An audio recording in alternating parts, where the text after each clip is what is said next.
tough and they're really rough and nothing's working, but there's something inside of you that says, I just have to follow that because you don't know who you're going to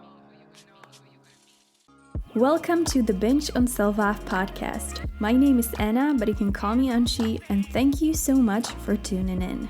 Binge on Self-Love podcast is about navigating binge eating disorder struggles, disordered eating, and negative body image.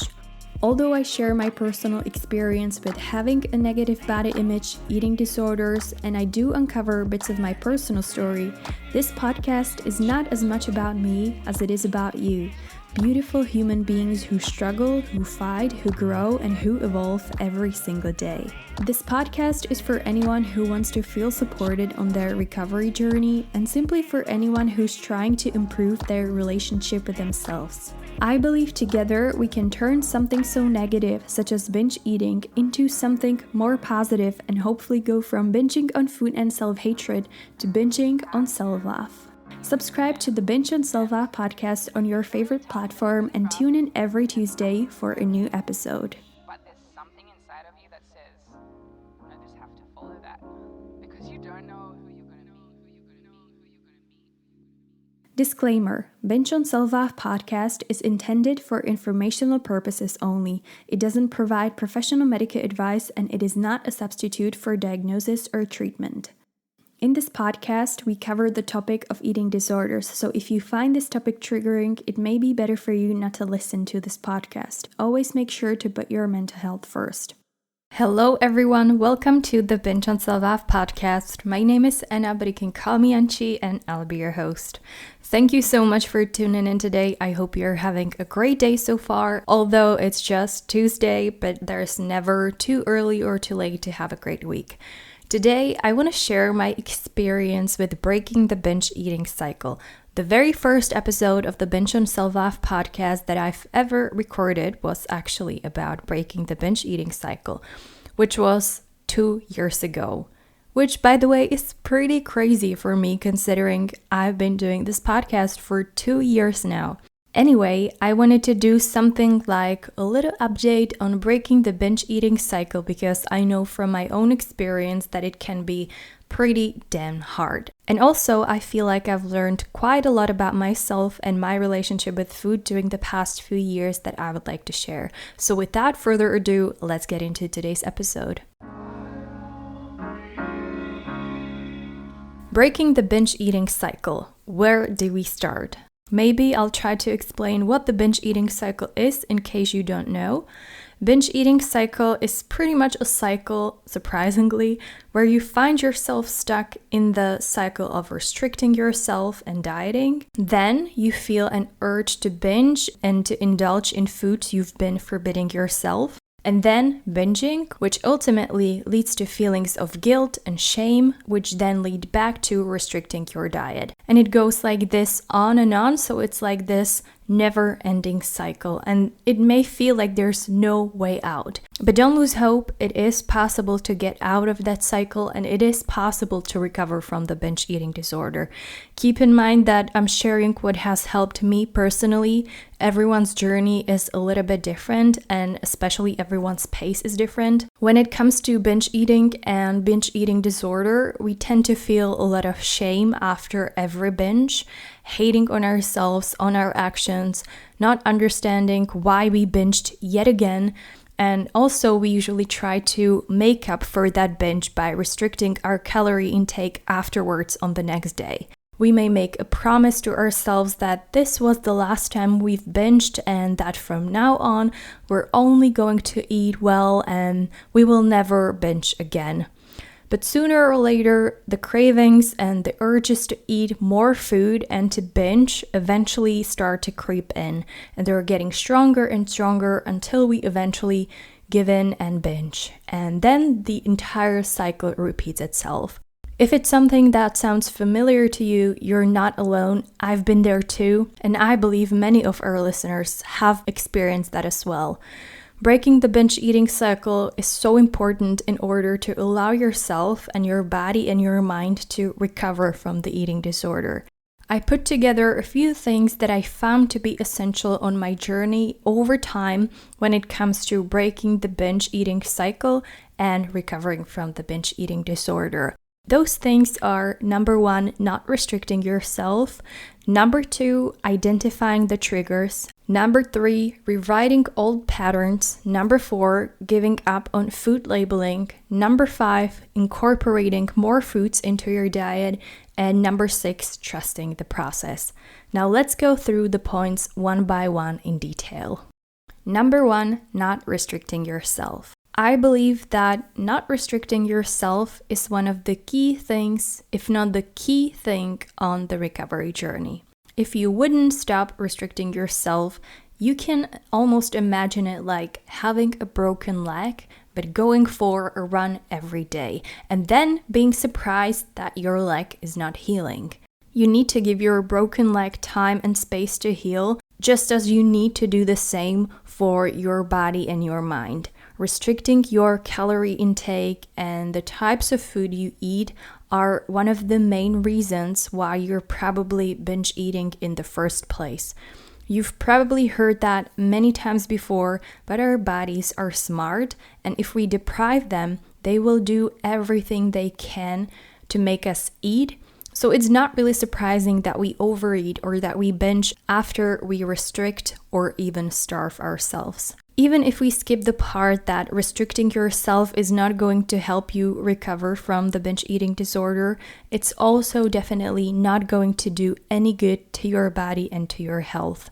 Our bodies need nutritious food that we eat on a regular basis to function properly. The more you restrict yourself, the more you'll be thinking about food, and the more your body is going to try to make you eat because it's scared of deprivation. And the more likely you'll be to binge when you finally allow yourself to eat. If we restrict what food we do and don't allow ourselves to eat, the more we will crave the food that we forbid ourselves. You know, it's like when you tell yourself not to think about that one thing, and all you'll be thinking about is that one thing. And I think it's the same with food. I can tell you that for the longest time, I thought that restricting what I eat was a way out of the binge eating cycle and the binge eating disorder in general, but it was actually the opposite. I was so scared of gaining weight that I believed restricting myself is the only way how I want to gain it.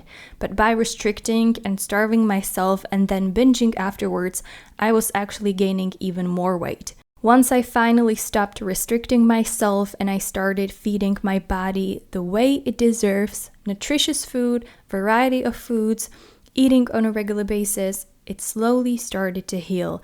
Over the years, my weight has stabilized at a certain, I would say, healthy number, and a lot of side effects of binge eating disappeared, such as extreme bloating, pimples all over my face, different rashes on my hands, and so much more. And if you're asking if it was easy to change my mindset and stop restricting myself, of course it wasn't. It was something I've known and done for so many years. But after all of the failed attempts trying to recover, I felt like it was the only way, the right way how to break the binge eating cycle and how to recover from the binge eating disorder. During that process, I did eat past the point of feeling satiated so many times, and I overate on things I've been forbidding myself also so many times. And I also found it hard to stop eating even after I've been really full so many times. But in time, my body and my mind were slowly recovering, not being scared of being starved for days. So in time, eventually, everything kind of settled down. My hunger, my appetite, my cravings, my urges to binge, or my urges to overindulge in certain food types. For example, I couldn't imagine eating chocolate without binging afterwards. And now I'm able to have it without feeling guilty or triggered, or to feel in any way actually. I know it may sound ridiculous to some, but if you've struggled or you do struggle with binge eating disorder yourself, you probably know that being able to eat something without binging on it and also without feeling in any way about that food, that's a huge achievement on the recovery journey.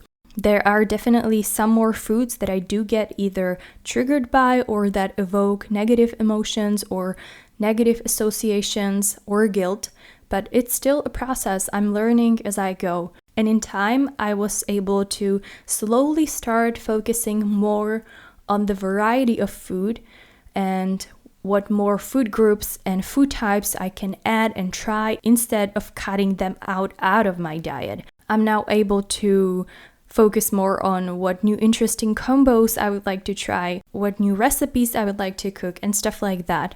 What I also found to be really helpful is knowing that there's no food that you can't have because it would be forbidden or because you are afraid that it would make you gain weight. Every meal, every food group has its place in our diet, unless you're allergic, of course, or you can't eat something for medical reasons. But other than that, I think our diets provide us with enough space for all of the things we like.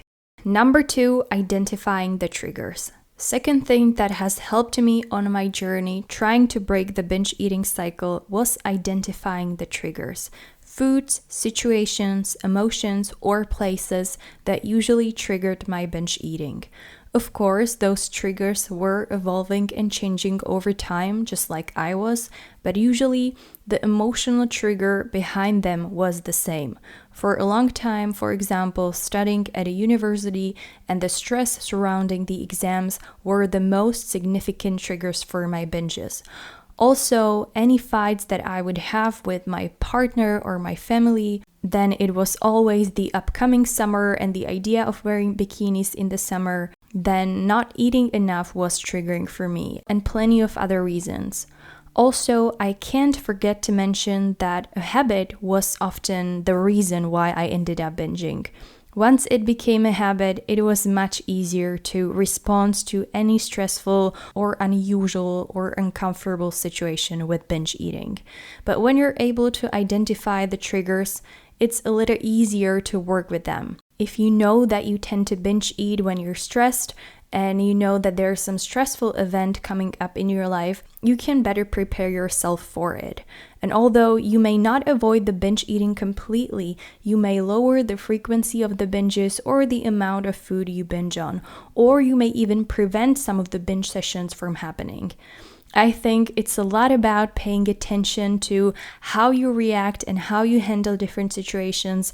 How do you usually deal with them? What emotions you feel? What are the usual triggers? And then trying to find other healthier ways how to cope with those situations. Nowadays, luckily, I don't usually binge anymore, definitely not to an extent like I've used to in the past.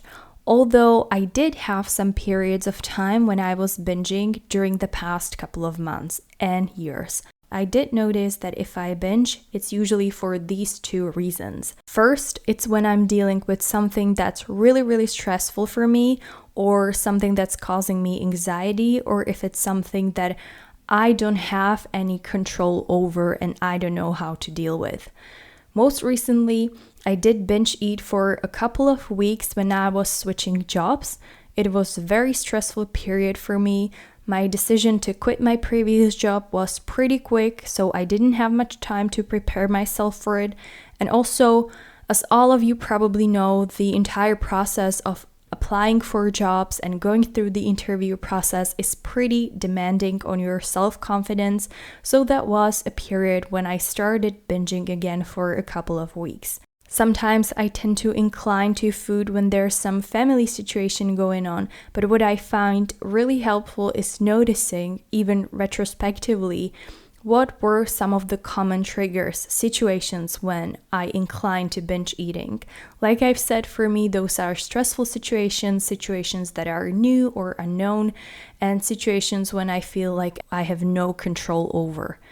And when you know that about yourself, when you know that you're more prone to reach out to food during those moments, then you can work with it. I try to focus more on what I eat. I make sure I do not restrict myself. I try to talk more about what I'm feeling, whether that's with my family, with my partner, or even with a therapist. And although it may not stop every single binge, it helps massively to reduce the occurrence and the frequency of the binges. I try to have more patience and compassion with myself, and I try to look for other ways how to deal with that situation. Like I've just said, talking to someone, spending less time at home and more with someone doing something fun and interesting, reading, working out, allowing myself to do whatever I feel like I need at that moment. The second situation when I've noticed I am more prone to binge eating is when I don't eat enough or when I restrict myself, either intentionally, which I try not to do anymore, or unintentionally. If I, for example, skip an afternoon snack because I have a meeting at work or something, or if I don't have lunch prepared in advance and I end up eating either just something really small and unsatisfying, like a piece of pastry or a chocolate bar or something like that, I usually tend to overeat not just when I arrive home, but also usually on the next day. Couple of weeks ago, I was really lazy and tired, so I skipped my usual evening meal prepping, and on the next day, I didn't have anything to eat at work, so I ended up buying like 5 chocolate bars and muesli bars that I ended up eating throughout the day. And you can probably imagine how unsatisfying that was, how hungry I was at the end of the day, but also those 5 chocolate bars are not really nutritious food to cover your entire needs for one day. So that was a lesson learned for me, and again, since it's something I know about myself, it's something I can and I try to work with. Of course, I can't always predict what's going to happen in a day or how the day will evolve, so sometimes I really don't have enough time to eat, but most of the time, I would say it really is just about good planning and preparation. Number 3, rewriting old patterns. Another thing that happens during your recovery is that you will be rewriting the old habits and old patterns. The rewriting process is happening outside of our control. However, the actions that we make and what makes the rewriting process happen is under our control. So to put it simply, we have to do things differently to achieve a different result. Therefore, if we want to change our eating habits for the better, we have to rewrite some of the habits that are hurting us instead of helping us. As you probably know, a lot of the things we do throughout the day are habits that we've created over time. And the same applies to the responses and actions we take. Everyone who has developed an eating disorder has developed it because of certain reasons, which will be unique and different for each and every one of us. However, the actions we take, such as binging when we feel stressed or restricting our calorie intake after the binge, all of those actions become habits over time.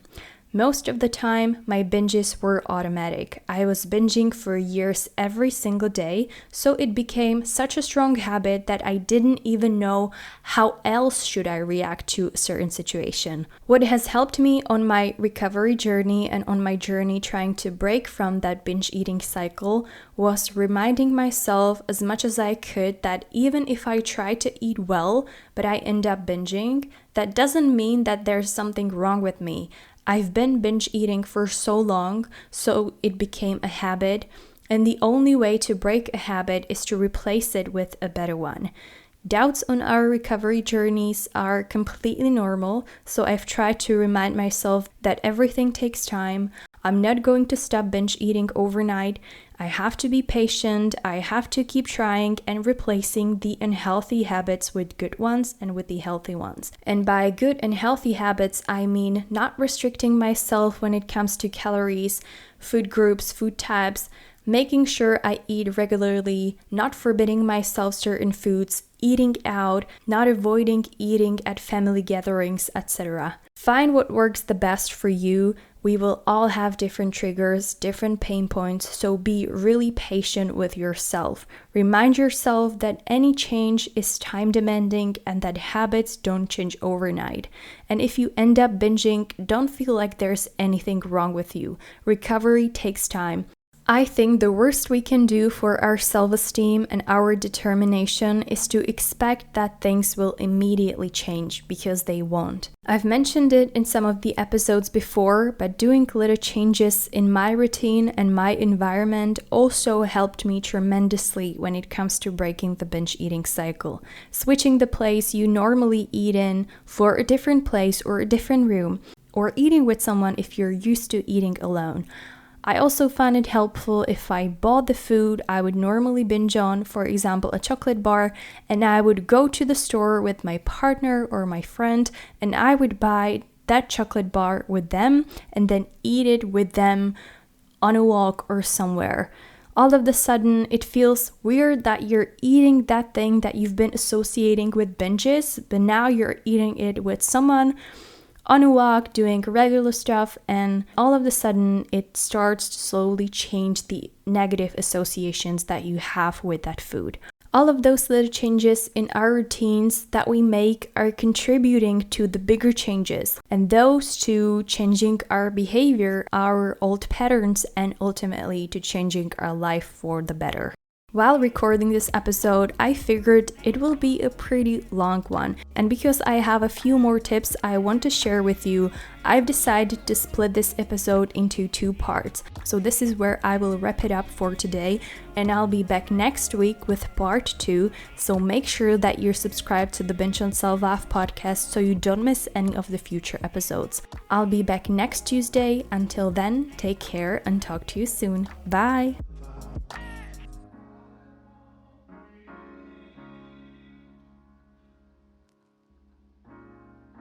Have to be your biggest fan. And when things are really tough and they're really rough and nothing's working, but there's something inside of you that says,